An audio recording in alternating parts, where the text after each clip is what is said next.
Halo teman-teman, hari ini kita akan membahas satu perusahaan yang di-request oleh teman-teman ya. Sebenarnya saya kurang suka dengan perusahaan yang satu ini ya, karena ada beberapa saudara-saudaranya yang tersandung dengan kasus suap pajak. Dan untuk perusahaan yang satu ini, ya tentu saja memiliki sangkut pautnya karena pemegang sahamnya itu ada dari Panin Group. Kita akan membahas Panin Sekuritas Tbk dengan kode emiten PANS atau kita panggil aja PANS. Dimulai dari sejarahnya terlebih dahulu, di mana dikatakan di sini mereka mulai beroperasi secara komersial pada tanggal 14 September tahun 89, bergerak di bidang pialang efek dan underwriting, seperti dari namanya sekuritas ya. Tapi saya belum pernah mencoba sekuritasnya sih, karena saya cuma ada coba Mandiri Sekuritas, lalu ada lagi Mirai Aset, iPod, lalu ada juga Ajai ya. Ada 4 sekuritas yang saya coba. Untuk yang Panin ini masih belum pernah saya coba sih, tapi kalau ada kesempatan mungkin boleh kita coba ya. Mereka ini seperti yang tadi disebutkan bergerak di bidang sekuritas. Paket-paket yang mereka sediakan, produk-produk yang mereka sediakan juga cukup banyak ya.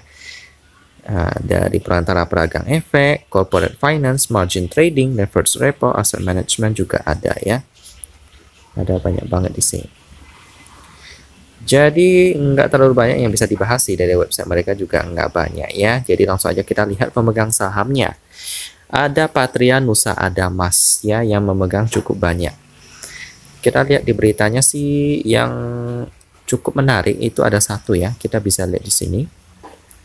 Cekal habis, Kejagung tetap kejar otak kasus Jesse Victoria Mumin. Mumin ini merupakan pendiri daripada Bank Panin. Di sini dikatakan bahwa Kejaksaan Agung tetap memburu saksi yang diduga menjadi otak dalam kasus dugaan korupsi penjualan hak tagih utang atau yang disebut dengan CSI ya. Biasanya kalau perumahan yang lagi ditagih sama bank yang gagal bayar itu namanya CSI ya. Jadi CSI itu kayak surat kewajiban. Misalnya ada satu orang, dia itu memberikan kredit kepada orang untuk membeli sebuah rumah, dan kreditor tersebut atau debitur yang mengambil kredit itu nggak mampu bayar, maka yang memberi kredit itu menjadi memiliki hak atas rumah tersebut atau yang disebut dengan CSI ya. Dari CSI ini tersebut itu bisa dikasih ke pihak lain, jadi bisa dijual ke pihak lain. Nah, inilah kasus itu tentang penjualan CSI ini ya, dari PT Adiesta Cipta Tama atau kita sebut AC itu di Bank BTN pada BPPN kepada FSIC Mumin Ali Gunawan ya. Jadi yang dirugikan di sini si AC sih. Kita lihat lebih jelas, hal itu ditegaskan Kejagung meski kini status pencegahannya ke luar negeri sudah habis ya. Jadi Mumin ini dicekal pertama kali pada Februari 2016, lalu pada September 2016 cekal kedua dilakukan hingga Maret 2017. Sesuai UU Keimigrasian, cekal hanya berlangsung untuk 1 tahun. Pencegahan hanya dapat dilakukan terhadap tersangka dan atau orang yang diduga kuat terlibat tindak pidana. Untuk lebih jelasnya sih, kita lihat di sini ya, awal kejadian kasusnya. Di sebelah sini. Kasus ini berawal dari PT Adiasta Cipta Tama ya, Aceh mengajukan kredit senilai 469 miliar rupiah untuk membangun perumahan seluas 1.200 hektar di Karawang, Jawa Barat ke salah satu bank pemerintah. Saat krisis moneter, bank yang memberikan pinjaman itu termasuk program penyihatan BPPN, sehingga asetnya yang terkait kredit macet dilelang termasuk yang PT Aceh yang dibeli oleh PT VS Indonesia senilai 26 miliar rupiah. Ya, padahal ini kan kreditnya 469 miliar, tapi kenapa cuma dibeli 26 miliar? Di sini ada kemungkinan tindak korupsi ya. Namun ketika PT Aceh akan membeli kembali, PT VS Indonesia menetapkan harga senilai 2,1 triliun rupiah. Wow, cuan banget tuh. Sekitar bisa sampai 100 kali lipat ya. Ya, kita hitung 80 kali lipat lah.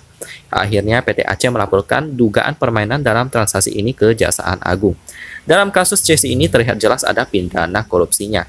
Kasus ini mencuat setelah adanya penurunan nilai penjualan aset dari 69 miliar rupiah menjadi 26 miliar rupiah. Nilai 69 miliar rupiah itu diperoleh pada saat lelang aset di BPPN dan dimenangkan oleh Taipan Prajogo Pangestu yang juga memegang TPIA dan BRPT. Namun, karena surat tidak lengkap, Prajogo dalam kapasitas pemilik PT First Capital membatalkan kemenangan, lalu dilelang lagi. Lalu FSIC sebagai pemegang dengan harga 26 miliar rupiah. Padahal menurut anggota tim penyidik, harga tanah seluas itu di pinggir jalan tol Karawang sudah mencapai 2,2 triliun rupiah. Taksiran penyidik, kerugian negaranya mencapai 419 miliar ya. Karena dikurangi dari yang pinjamannya kan itu tadi berapa ya?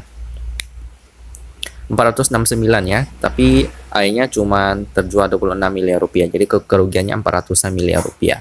So, itulah kasus yang menjerat daripada Bank Panin ya. So, itulah penyebab kenapa saya kurang suka dengan Panin Group. Tapi kita lihat lebih dalam, bukan hanya tentang pemegang sahamnya, tapi fundamentalnya bagaimana. Saya udah download di PDF, jadi nanti kita bisa lihat sama-sama, kita hitung secara manual juga. Apa aja yang menjadi kelebihan daripada PANS ini, apakah ada. Kita langsung aja pindah ke PDF. Dan beginilah penampakan daripada financial statement daripada PANS yang sudah update sampai kuartal kedua tahun 2022 ya, semester pertama. Untuk membacanya itu kita lihat di sini bahwa mereka memakai mata uang pelaporan dalam bentuk rupiah dan pembulatannya dalam bentuk satuan penuh, jadi tidak perlu kita kali ya. Jadi langsung saja kita lihat dari yang pertama deh, kita lihat liquidity-nya di sektor kurang rasio. Kita bandingkan antara aset lancarnya dengan hutang jangka pendek. Untuk aset lancar kayaknya enggak dia pisahkan ya, jadi kita tidak bisa menghitungnya sih. Baiklah, nanti kita lihat lebih lengkapnya di RT Bisnis ya. Untuk PDF-nya kita paling lihat laporan laba ruginya. Di sini laba rugi yang dapat diatribusikan ke entitas induk 129 miliar rupiah. Berarti masih ada laba ya. Jadi bagaimanakah perbandingannya nanti dengan market cap-nya? Di sini sih tidak bisa kita lihat market cap-nya sih. Tidak disebutkan di sini ya. Jadi paling nanti kita lihat datanya di RT Bisnis. Market cap-nya sih tidak ada sih.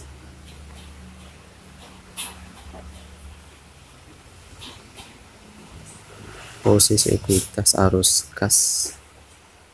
Baik, gitu aja sih. Jadi kita ingat dulu ya laporan laba ruginya. Laba atau rugi yang dapat diatribusikan ke entitas induk itu 129 miliar rupiah. Jadi bagaimanakah hasilnya? Perbandingannya di RTI Bisnis nanti kita pindah ya. Sekarang kita pindah ke RTI Bisnis. Dan beginilah penampakan daripada fundamental PANS di RTI Bisnis. Pertama kita lihat pemegang sahamnya ada PT Patrian Nusa Adama sebesar 30%.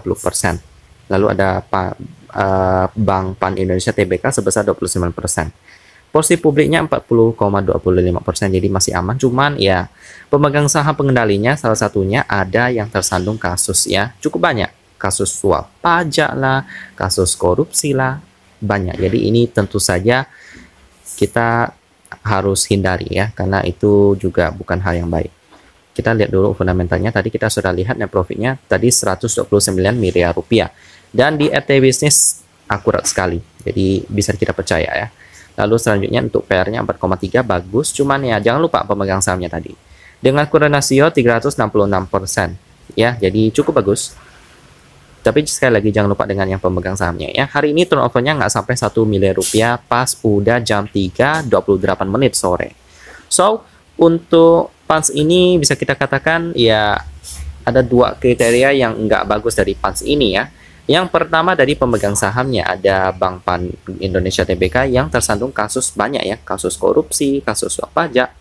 Lalu yang kedua yakni dari sisi turnover-nya belum mencapai 1 miliar rupiah. Sisanya sih PR oke, liquidity oke, cuman dari pemegang sahamnya sih kurang oke. Jadi saya kurang sarankan kalau teman-teman mau masuk ke PANS ini ya. Meskipun ya dia ada bagi dividen sih kemarin ya. Wow, cukup rajin yang satu ini.